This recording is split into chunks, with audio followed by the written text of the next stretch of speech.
Rain lashed the windows, a relentless torrent that mirrored the chaos in my mind, each drop a whisper against the glass, a symphony of nature's tears. My laptop glowed, the only light in the room reflecting a distorted image of myself back at me. The screen was a portal, a gateway to a world I was desperate to understand. My eyes stung, bloodshot from staring at the screen for hours, trawling the darkest corners of the internet. I had become a ghost in my own life, consumed by the search. I was searching for something I didn't want to find, something I prayed wasn't real. Yet, the compulsion to uncover the truth was stronger than my fear. It started with a missing person case, my case.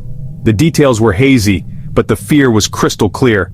3 weeks ago I vanished. One moment I was there, the next, gone. The world continued without me, oblivious to my absence. 2 days later I reappeared. No memories, no explanation. The police were baffled. They questioned me for hours, but I had no answers to give. My friends and family horrified. Their relief at my return was overshadowed by the mystery of my disappearance. They looked at me with a mix of joy and suspicion. But I felt it, a hollow space where time had been stolen, a chilling emptiness that whispered of things unseen, unknown. It was as if a part of me had been erased. Obsessed, I delved into online forums, conspiracy theories, the hidden abyss of the dark web. I was determined to fill the void with answers, no matter how terrifying they might be. That's where I found it, a hidden forum, a string of cryptic messages, a link. Each message was a breadcrumb leading me deeper into the rabbit hole. My hand trembled as I clicked, a knot of dread tightening in my stomach.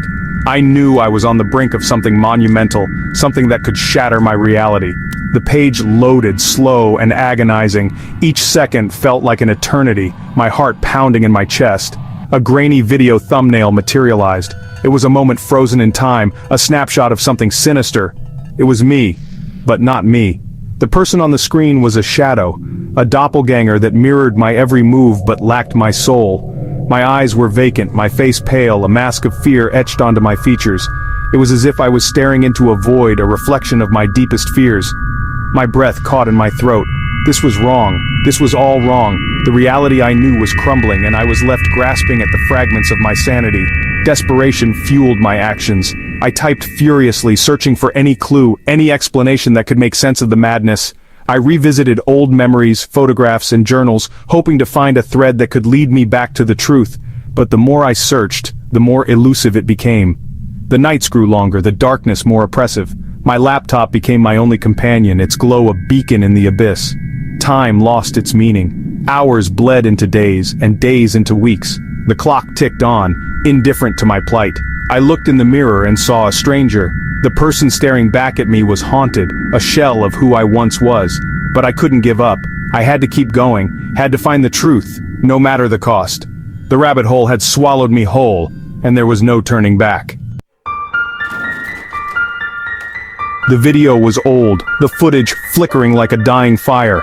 It was as if the past was trying to break through the static, to tell a story long forgotten. The grainy texture of the film added a haunting quality, making it feel like a ghostly memory, a fragment of a time that was both distant and disturbingly close. The audio, a muffled mess of static and distorted sound, was like a garbled cry for help. It was as if the very essence of the recording was struggling to be heard, to communicate something vital. The static wasn't just noise, it was a barrier, a veil that obscured the truth, making it all the more tantalizing and frustrating. But it was clear enough.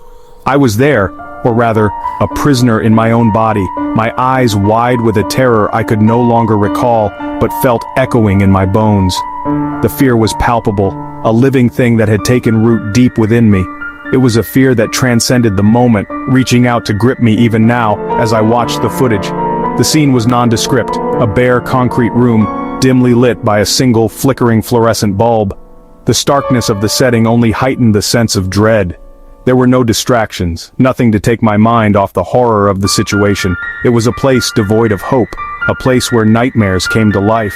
I was slumped against the wall, my body bound by thick, coarse ropes. The rough texture of the ropes bit into my skin, a constant reminder of my captivity.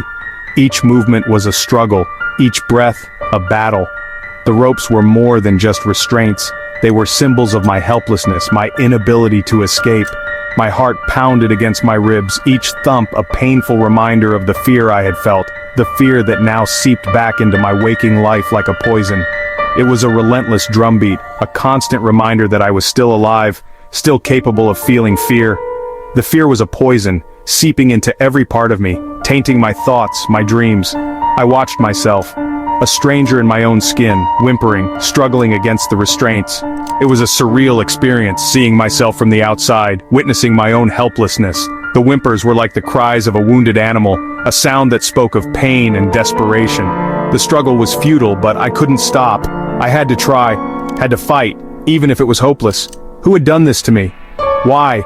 The questions were like a mantra, repeating over and over in my mind. They were questions without answers, questions that only deepened the sense of confusion and fear. The need to know, to understand, was overwhelming. It was a need that drove me, that kept me watching, searching for clues. The questions swirled in my mind, a chaotic storm of fear and confusion. It was like being caught in a whirlwind with thoughts and emotions spinning out of control. The fear was the eye of the storm, a constant presence that refused to be ignored. The confusion was the wind, whipping through my mind, leaving me disoriented and lost. I hit replay, needing to see it again, to understand, to remember. Each viewing was a journey into the past, a chance to piece together the fragments of my memory. It was a painful process, but a necessary one. I had to know what had happened, had to make sense of the chaos. The need to remember was a driving force, pushing me to watch again and again. Each time I watched, new details emerged from the shadows. It was like peeling back layers of darkness, revealing the hidden truths beneath. The details were small but significant, each one a piece of the puzzle. The shadows were no longer just darkness. They were hiding places for secrets, for answers. The more I watched, the more I saw, the more I understood. A strange symbol etched into the wall behind me, a symbol I didn't recognize but felt inexplicably drawn to. It was a symbol that seemed to pulse with meaning, a meaning just out of reach. The symbol was a clue, a key to understanding. It was something I needed to decipher, to unlock the secrets it held. The pull of the symbol was strong, a magnetic force that drew me in. And then, a figure, shrouded in darkness, lurking at the edge of the frame. The figure was a shadow, a presence that sent chills down my spine. It was a reminder that I was not alone, that there was someone else in that room. The figure was a mystery, a threat.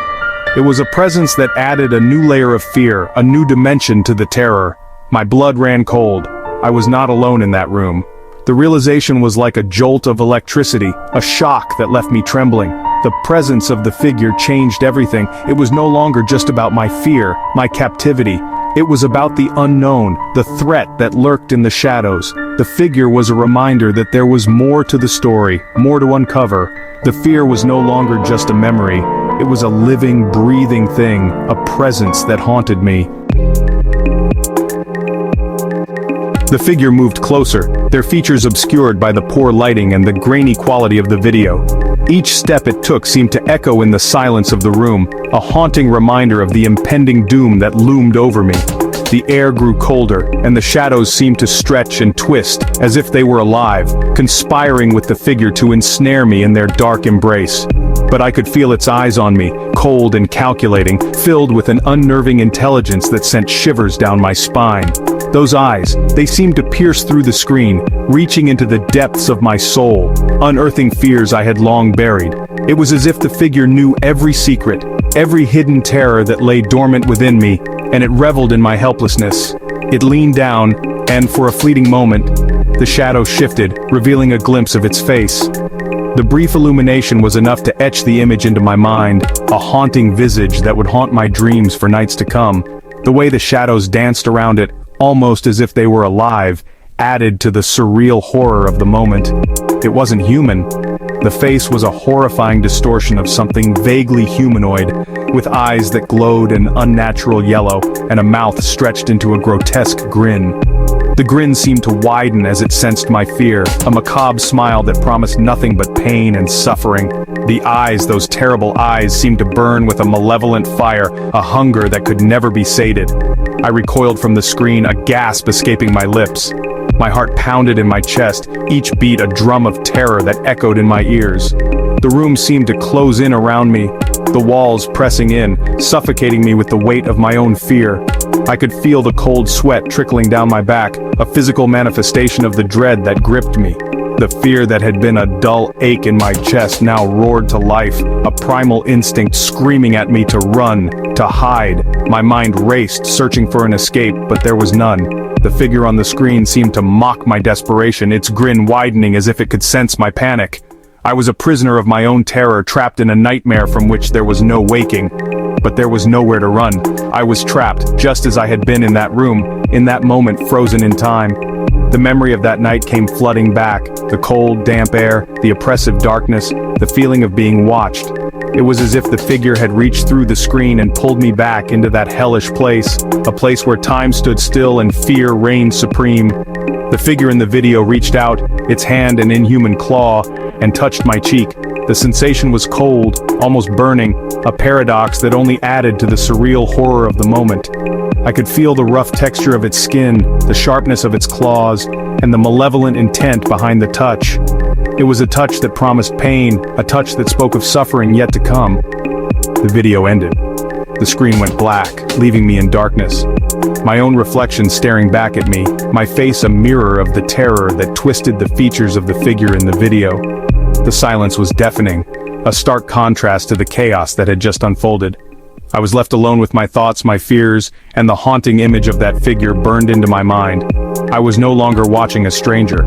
I was staring into the abyss of my own abduction, an abyss that seemed to stretch on forever. The darkness seemed to pulse with a life of its own, a malevolent force that threatened to consume me. I could feel the weight of the figure's gaze, even in the absence of the video, a constant reminder of the terror that lurked just beyond the edge of the light. The abyss was not just a memory, it was a living, breathing entity that had taken root in my soul, a shadow that would follow me for the rest of my days. The symbol. I couldn't shake the image of the symbol etched into the wall. It was crudely drawn, as if carved in haste, but there was a chilling precision to its lines, a sense of ancient power that resonated deep within me. I sketched it from memory, my hand moving with an unsettling familiarity, as if guided by an unseen force. The symbol seemed to writhe on the page, its sharp angles and strange curves pulsing with an energy I could feel tingling at the edge of my senses. What did it mean? Where had I seen it before? The questions gnawed at me, fueled by a growing sense of dread. It was more than just a symbol, it was a key, a clue to unraveling the mystery of my abduction, a mystery that seemed to tighten its grip on me with every passing moment. I had to find out what it meant. Driven by a desperate hope and a gnawing fear, I scanned the symbol into my computer, my fingers trembling as I hit enter, sending it out into the vast digital ocean, praying for answers, dreading what I might find.